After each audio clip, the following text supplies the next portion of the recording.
जो आज के इस वीडियो में हम आप सभी के लिए लेकर आए हैं क्लास 7 साइंस का चैप्टर नंबर 2 जंतुओं में पोषण का संपूर्ण क्वेश्चन आंसर। वो भी छोटा उत्तर हम आप लोग को बताएंगे और सटीक उत्तर बताएंगे। तो वीडियो पर नए हैं तो वीडियो को लाइक कर लेंगे और यदि चैनल पर पहली बार आए हैं तो चैनल को सब्सक्राइब कर लेंगे। तो चलिए बच्चों, हम लोग इस चैप्टर का क्वेश्चन आंसर देखते हैं। उससे पहले यदि आप लोग चैप्टर नंबर 1 का क्वेश्चन आंसर नहीं देखे हैं तो जाकर देख लीजिएगा, प्ले लिस्ट बना हुआ है या फिर हम लिंक डिस्क्रिप्शन में दे देंगे। और इस चैप्टर का ऑनलाइन टेस्ट देने के लिए आप लोग डिस्क्रिप्शन में ऑनलाइन टेस्ट वाला लिंक पर क्लिक करेंगे। तो बच्चों, पहले आप लोग यहाँ पर देख सकते हो कि बच्चों यहाँ से आप लोग का अभ्यास शुरू होता है। और मेरे भाई फर्स्ट क्वेश्चन कहता है मानव शरीर की सबसे बड़ी ग्रंथि डैश है। तो बच्चों आप लोग बताएंगे सर मानव शरीर की सबसे बड़ी ग्रंथि सर यकृत है। तो बच्चों यकृत यहाँ पर भर लेंगे। आगे अब हम लोग इशारा का समझाते हैं आपको। तो बच्चों यहाँ से आप लोग का क्वेश्चन आंसर शुरू होता है। आप लोग देखिए यहाँ पर भरा हुआ है यकृत। नेक्स्ट कहता था मनुष्य में भोजन का पाचन डैश में शुरू होकर डैश में पूरा होता है। तो बच्चों मुख गुहिका में शुरू होकर मल द्वार में पूरा होता है। आगे कहता है आमाशय में हाइड्रोक्लोरिक अम्ल एवं डैश का प्रभाव जो भोजन की क्रिया करते। तो प्यारे बच्चों सलिस्मा भर लेंगे। नेक्स्ट कहता था कि मनुष्य में पोषण के मुख्य चरण है ना जो है वो है मुख गुहिका, ग्रास नली, आमाशय, छोटी आंत और बड़ी आंत। नेक्स्ट कहता था कि अमीबा अपने भोजन को डैश की सहायता से ग्रहण करता है। तो बच्चों पदार्थ की सहायता से। तो बच्चों इस प्रकार आप लोग भर लोगे। नेक्स्ट आप लोग का सेकेंड क्वेश्चन कहता था कि सर सही विकल्प पर सही का निशान लगाइए और जो गलत विकल्प है उस पर आपको निशान नहीं लगाना है, उसको छोड़ देना है। तो बच्चों कुतरने में सहायता करने वाला दांत को हम लोग रदनक बोलते हैं, है ना। तो बच्चों यहाँ पर हमने सारा को है ना ये हाईलाइट कर दिया है। इसको आप लोग देख कर टिक लगा लेंगे। तो बच्चों लार्ड जो होता है, लार्ड जैसे आप लोग स्टार्च को बदलता है, लार्ड जो होता है वो स्टार्च को बदलता है ग्लूकोज में। किसमें बाबू? ग्लूकोज में। अगर इसका क्वेश्चन आंसर का पीडीएफ लेना चाहते हैं तो आपको डिस्क्रिप्शन में पीडीएफ लिंक नाम से एक लिंक मिल रहा होगा, उस पर क्लिक करके ले सकते हैं। कहता है पितरस का श्रात्व होता है। तो बच्चों यकृत है ना। आगे कहता है वसा का पूर्ण रूपे पाचन होता है। तो छोटी आंत में है ना। नेक्स्ट आप लोग का कहता है जल का अवशोषण मुख्यतः होता है। तो प्यारे बच्चों बड़ी आंत है ना, यहाँ पर बड़ी आंत मारोगे। आगे कहता है सत्य और असत्य का निशान लगाना है। जो कथन सही रहेगा उस पर आप लोग को सही का निशान, जो गलत रहेगा उस पर उसको क्रॉस का निशान लगा देना है, ठीक है। तो आमाशय में हाइड्रोक्लोरिक अम्ल का श्रात्व होता है, बिल्कुल सही हो जाएगा। पितरस में प्रोटीन का पाचन नहीं होता है। ओके बच्चों, नहीं का मतलब असत्य लगाना है। प्रोटीन का पाचन मुख से आरंभ न हो जाती है। तो बच्चों नहीं। जुगाली करने वाली है ना जो निगली हुई घास को पुनः अपने मुख में लाकर धीरे धीरे चबाते, बिल्कुल सही है। जो जुगाली करने वाली गाय लोग होती है वो क्या करेगी कि भोजन को अंदर कर लेगी, उसके बाद धीरे धीरे है ना उसको निगली हुई घास को जो है अपने मुख में लाकर उसको चबाती रहती है। जिससे आप लोग देखते होंगे कि गाय के मुंह से है ना व्हाइट कलर का कुछ निकलता है, लार है ना। तो उसको हम लोग प्यारे बच्चों जुगाली करना बोलते हैं। और जुगाली करने वाली जो निकली हुई घास को पुनः अपने मुख में लाकर धीरे धीरे चबाते, बात बिल्कुल सही है बच्चों, है ना। सही का निशान लगाना है। नेक्स्ट आप लोग देखेंगे बच्चों कहता है आहार नाल। पहले यहाँ पर कुछ मिलान करने वाला है। तो बच्चों यहाँ पर आप लोग का क्वेश्चन नंबर 4 क्या गुरुजी मेरे बताइए मिलान करने वाला है। तो चलिए हम लोग इसको मिलान करते हैं। तो बच्चों लार को आप लोग को लार ग्रंथि में मिलाना है, पितरस को पित्ताशय में मिलाना है, ठीक है। तो इसमें आप लोग मिलाएंगे। और कार्बोहाइड्रेट को आप लोग शर्करा में मिलाएंगे, शर्करा का मतलब होता है मीठा, ठीक है। प्रोटीन को आप लोग इसमें अमीनो अम्ल में मिलाएंगे, वसा को वसा अम्ल एवं गिल्स रोल में मिलाएंगे। तो बच्चों इस प्रकार आप लोग मिलान कर लेंगे। आगे हम क्वेश्चन नंबर 5 को देखते हैं। क्वेश्चन नंबर 5 आप लोग के सामने है। और क्वेश्चन नंबर 5 कहता है आहार नाल के किन भागों द्वारा ये कार्य होते हैं? भोजन का चबाना ये होता है मुख गुहिका के द्वारा। किसके द्वारा? मुख गुहिका के द्वारा। जीवाणु नष्ट होना आमाशय के द्वारा, जीवाणु नष्ट होना आमाशय के द्वारा। उपयोगी पदार्थों का अवशोषण बड़ी आंत के द्वारा। मल का निकास मल द्वार के द्वारा। तो बच्चों इस प्रकार हमने क्वेश्चन नंबर 5 के भी सभी प्रश्नों को वन शॉट किया है, यानी कि बढ़िया तरीका से हल किया है। अब क्वेश्चन नंबर 6 को अब हम लोग देखते हैं, जो कि कहता है एक शब्द में उत्तर दें।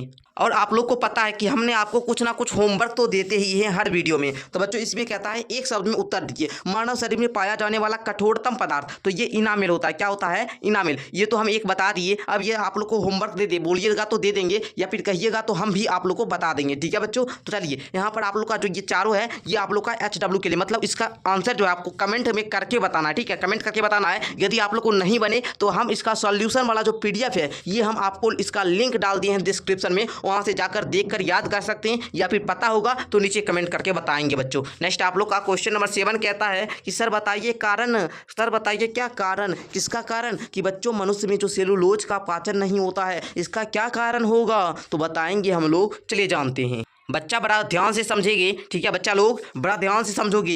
देखिए कहता है मनुष्य में सेलुलोज का पाचन नहीं होता है क्योंकि सर मेरे मनुष्य के जो शरीर में रुमन नहीं होता है, मनुष्य के शरीर में रुमन नहीं होता है, और जो जुगालू करने वाले जंतु होते हैं, जुगालू ठीक है करने वाली जो प्रक्रिया नहीं करता है, ठीक है। सेलुलोज का पाचन जीवाणुओं की सहायता से रुमेन में होता है। गाय भैंस बकरी घास चरने वाले जानवरों में रुमेन होता है, और सेलुलोज जो एक प्रकार का कार्बोहाइड्रेट है, इसका पाचन किसमें होता है, तो गाय में होता है, ठीक है। ये सब जानवर में होता है, ठीक है। बिल्कुल भी आप लोग ये नहीं समझिए कि मनुष्य में सेलुलोज का पाचन होता है। नेक्स्ट क्वेश्चन कहता है आप लोग का सेकंड नंबर कि बाबू मेरे बताओ कि अमीबा के खाद्य धानी में भोजन का पाचन होता है, तो आप लोग उत्तर में लिखेंगे भोजन को पकड़ने के लिए अमीबा अपने पदावों को विकसित करता है और चारों तरफ घेर कर विकसित पादाव आपस में मिलकर एक हो जाते हैं और भोजन खाद्य धानी में बंद होकर कोशिका के अंदर नला चला जाता है, ठीक है, यहाँ पर चला हो जाता है, जहाँ पाचक रसों का स्राव होता है और खाद्य पदार्थों को सरल पदार्थों में बदल जाता है। इस प्रकार भोजन का पाचन होता है। नेक्स्ट आप लोग का 3 नंबर जो सी नंबर है, पहले इसको हम लोग क्वेश्चन को समझते हैं।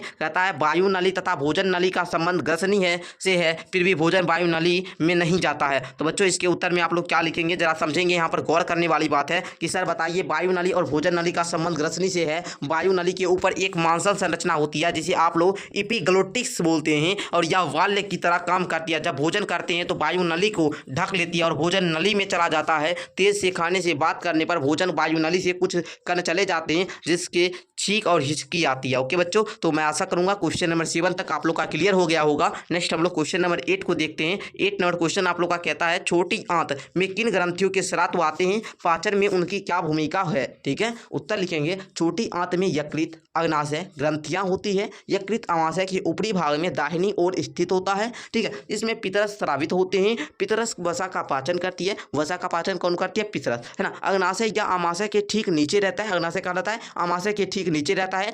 इसमें अग्नाशिक रस निकलता है जो वसा कार्बोहाइड्रेट और वसा को सरल रूप में परिवर्तित करती है। छोटी आंत की दीवारों से भी स्रावित आंत रस जो आंशिक रूप से पचे भोजन के पूर्ण रूप से पचा देता है। ओके बच्चों, नेक्स्ट 9 नंबर क्वेश्चन कहता है अमीबा में पोषण की प्रक्रिया मानव से भिन्न है क्यों। लिखेंगे मानव बहुकोशिकीय जीव है। मानव कैसा जीव है, बहुकोशिकीय। बहुकोशिकीय का मतलब हुआ जिसमें बहुत सारा कोशिका होता है, ठीक है, बहुत सारे कोशिका से बना जीव है ना, जबकि अमीबा एक कोशिकीय जीव है। कैसा कोशिका जीव है, एक कोशिकीय जीव। मानव में भोजन का पाचन कई चरणों में होता है, जैसे मुख गुहिका से ग्रास नली, अमाशय, छोटी आंत, मलाशय, गुदा द्वार तथा पचित भोजन का रसांगुलों द्वारा ग्रहण एवं मिलने पर की प्रक्रिया होती है। अवशोषित पदार्थ रुधिर वाहिकाओं की सहायता से शरीर के विभिन्न भागों में पहुंचता है और जटिल पदार्थों का निर्माण होता है। अमीबा में भोजन ग्रहण पादप की सहायता से होता है और भोजन का पाचन खाद्य धानी में होता है। पाचक रसों का प्रसाद जो होता है वो खाद्य धानी में ही होता है और सरल पदार्थों में बदलकर भोजन अवशोषित कर अमीबा की वृद्धि संख्या में मदद मिलती है। क्वेश्चन नंबर 10 को बच्चों समझते हैं हम लोग, बड़ा बढ़िया तरीका से समझेंगे। मनुष्य में पाए जाने वाले दांत और उनके कार्यों को लिखना है। तो बच्चों मनुष्य में मुख्य रूप से जो दांत पाए जाते हैं उसको समझिए।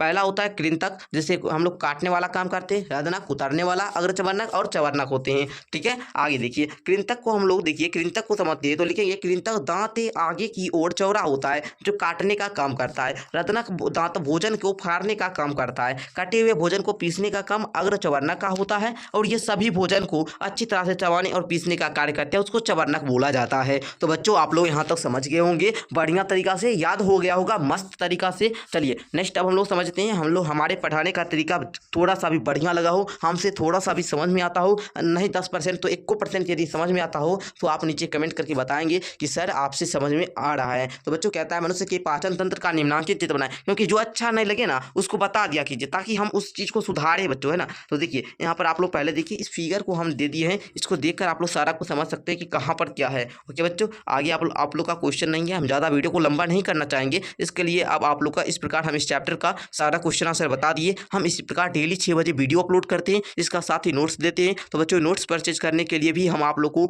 डिस्क्रिप्शन में ही लिंक देंगे, वहाँ से आप लोग जाकर देख सकते हैं। तो चलिए आज के लिए इतना है, फिर मिलते हैं नेक्स्ट वीडियो के साथ, तब तक